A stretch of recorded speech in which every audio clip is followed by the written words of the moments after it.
রাসূল সাল্লাল্লাহু আলাইহি সাল্লামকে বিশ্বনবী বলা যাবে না। এতে করে রাসূল সাল্লাল্লাহু আলাইহি সাল্লামের মানের খেলাপ হবে। কারণ বিশ্বটা একটা ছোট জিনিস, বিশ্বটা কি একটা ছোট জিনিস। যেরকম সরকার সারা বাংলাদেশে, এখন আমরা যদি বলি ঢাকার সরকার, তাই কিন্তু কথাটা হলো না। বলতে হবে সরকার কি সারা বাংলাদেশে, দায়িত্বটা সারা বাংলাদেশে নিয়েছে সরকার, শুধু ঢাকার সরকার বলে কথাটা ভুল।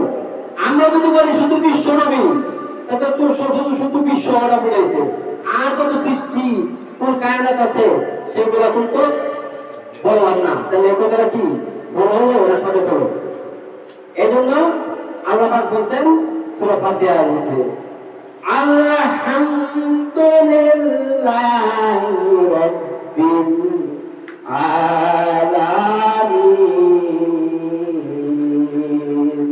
আমি হচ্ছে রব্বুল আলামিন, আর আমার বন্ধু মুহাম্মদ রাসূলুল্লাহ সাল্লাল্লাহু আলাইহি সাল্লাম উনি হচ্ছেন রাহমাতাল লিল আলামিন। আমার সাথে বলেন ওমা আরসালনাকা ইল্লা রাহমাতাল লিল আলামিন।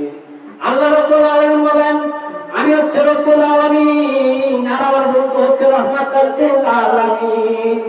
আমি তামাম সৃষ্টির রব, আমার নবী তামাম সৃষ্টির জন্য রহমত। চিল্লায়ে বলেন সুবহানাল্লাহ। তাহলে এখানে আল্লাহ পাক বোঝা যায় নবীকে বিশ্বনবী বলা